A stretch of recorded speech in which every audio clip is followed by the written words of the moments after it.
mari'annee kallattii kaa'uun baay'ee murteessaa natti fakkaata.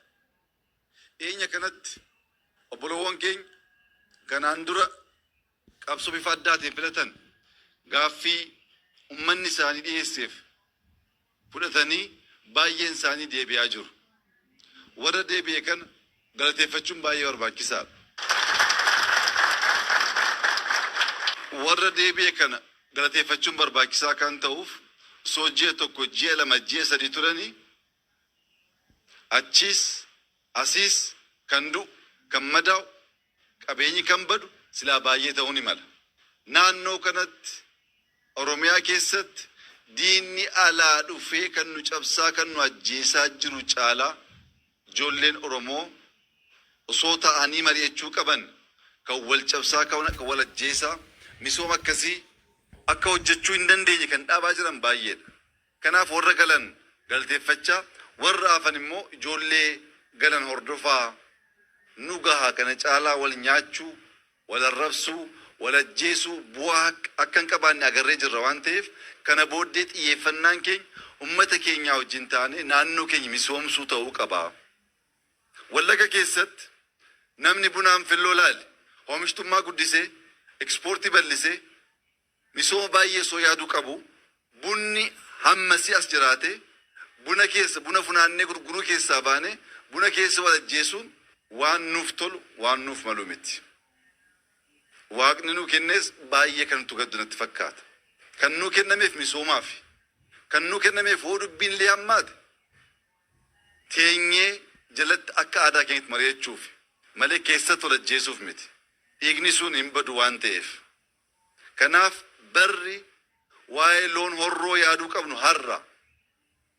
Ekspoortiin loonii biyyooti ollaa keenyaa gara biyya alaatti erguudhaan maallaqa alaa baay'ee argachaa kan jiran, itti of guddisaa kan jiran, qabeenyi sun nuu kennamee jira.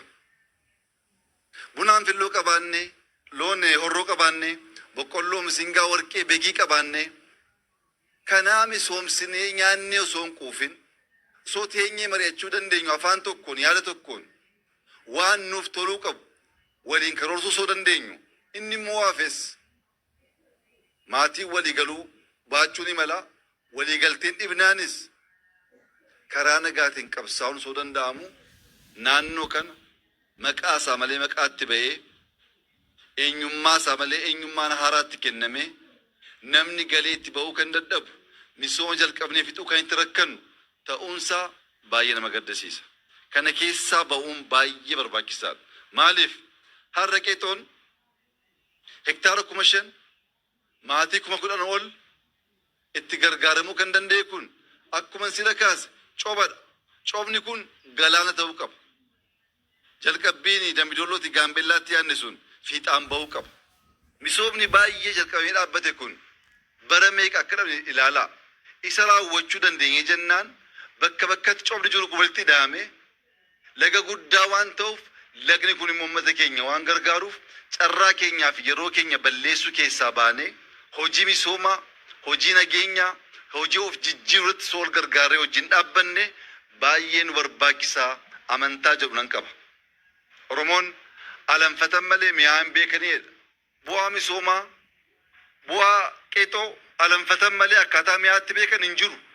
Maaliif eega dhalannee yeroo abbootii keenyas yeroo keenya sunuma jira bishaan kun.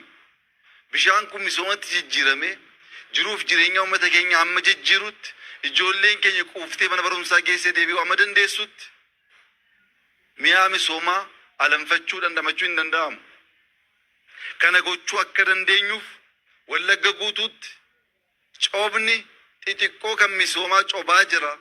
Garuu cooba kan walitti hidhaanee galaana amma goonutti nageenya saffisiisaa uummata keenya cinqii yaaddoo keessaa baasu ba'ee galee hojii hojjechuu akka danda'u kan du'e awwaallatee kan fuudhe cidaan gammachuudhaan gaggeessuu akka danda'uuf uummanni keenya laphee guutuudhaan, ijoolleen keenya laphee guutuudhaan nu gahaa misoomatti deebi'uu qabna.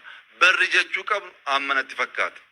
Kana caalaa dubbiin akkasii kun adeemnaan yeroo keenya carraa keenya balleessaa waan deemuuf abbootiin guguddaa baay'ee jirtu.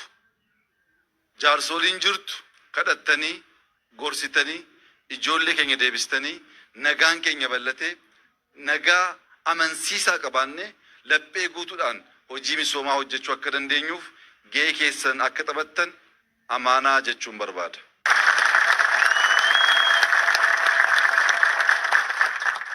Uummanni kun qabsoodhaan hin beekamu. Qabsoo biyya keessaa, qabsoo naannoo isaa keessaa duwwaa osoo hin taane bakka rakkootti, bakka barbaachisaa ta'etti biyya alaas qabsaa'ee jira. Abdii Saagaa hundi keenya hin beekne. Biyya ormaatti orma kan rakkisaa beef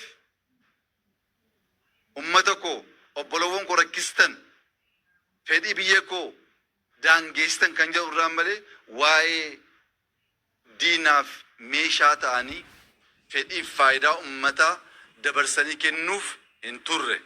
Har'a Bishee Garbaa Oliiqaa Dingil ol jedhanii solaalan barri ijoolleen obbolowwan ta'anii mari'achuu dadhabanii hiree isaanii hiree ummata isaanii diinatti dabarsanii kennaa jiru kan jedhu kan osoo arguu danda'an du'a lammaffaa hawwadee yaada. Abbootiin keenya qabsaa'anii jiru. Abbootiin keenya aarsaa kaffalanii jiru. Bu'aan aarsaa sanaa laga kana misoomatti jijjiirudha. Bu'aan aarsaa sanaa bakka hanqinni jirutti, bakka rakkoon jirutti, bakka waliigalteen hin jirretti ta'anii mari'achuudha. Jarris qabsaa'anii aarsaa ta'anii nus osoo teenyee mari'achuu dandeenya. Aarsaa bu'aan qaban bitaa mirgaa kaffaluudhaan mana tokko ijoollee ishee asiif asiin dhabdee harmee bosanaaf sigaa boqodhu jechuun yeroon isaa ammanatti fakkaata. Gama kootiin bara dheeraa booddee as deebi'ee isin arguu danda'uu kootti naannoo kanatti misoomni akkasii jalqabamuusaa kooyidarri baadiyyaa kooyidarri magaalaa jalqabbiitti xiqqoo mul'achuunsaa ummanni keenya gammadee wal hammatee wal simachuusaa gammachuu addaatiin ilaala.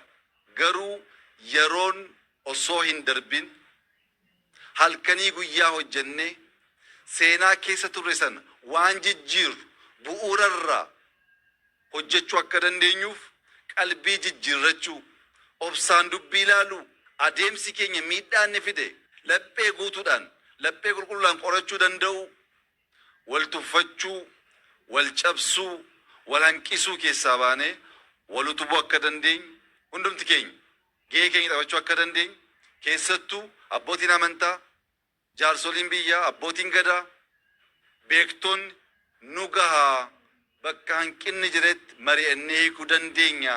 Kana booddee kan nu barbaachisu waliin taane misooma fiduudha. Kallattiin itti adeemnu garaagarummaa qabaannaan karaa nagaatiin qabsaa'uu hin dandeenye jennee woo murteessuu dandeenya. Naannoo kana jijjiiruuf waggaan muraasa nu ga'a. Ilaalaa jirtu gootummaa biyya Itoophiyaa keessatti misoomni bara dheeraa keessatti mul'atee hin beeknetu dhufaa jira. Kun as ga'ee ummata keenya jijjiiruu akka danda'uuf gama keenyaan qophii guddaa, fedhii guddaa, kaayyoo guddaa akka qabnu isin ibsa. Waliin taanee inni kaleessaa darbeera. Isa borii balleessuurra ijoollee egeree boriftaan guddattee biyya kana gaggeessuu dandeessu cabsuurra of eegnee misoomatti xiyyeeffannaa hagoonu. Jalqabbiin kun baay'ee gaariidha. Carraaqqii keessaniif gargaarsa keessaniif galata guddaa isin galchuu barbaada. Garuu kun gahaa miti. Dachaa baay'eetiin waan caalu hojjechuu akka dandeenyuuf waliin dhaabbannu hajabaannu kan ummata keenya hiyyummaa doofummaa keessaa baasuu danda'u misooma irratti xiyyeeffannee hojjechuu dandeenya jennaan inni kaan deebi'aa waan deemnutti fakkaata.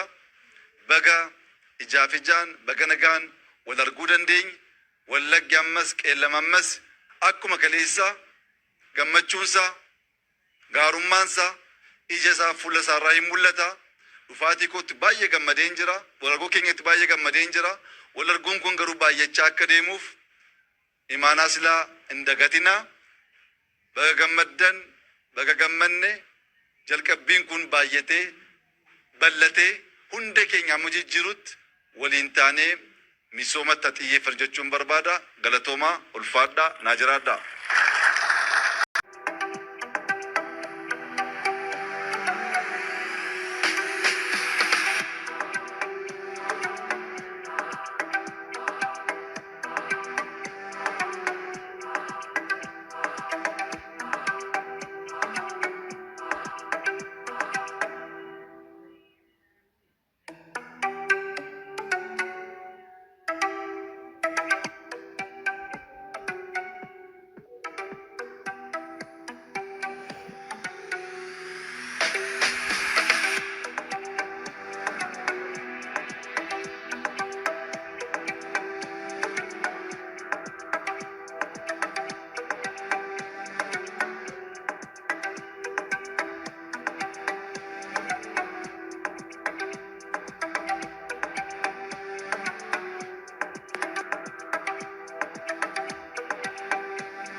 walitti deebine.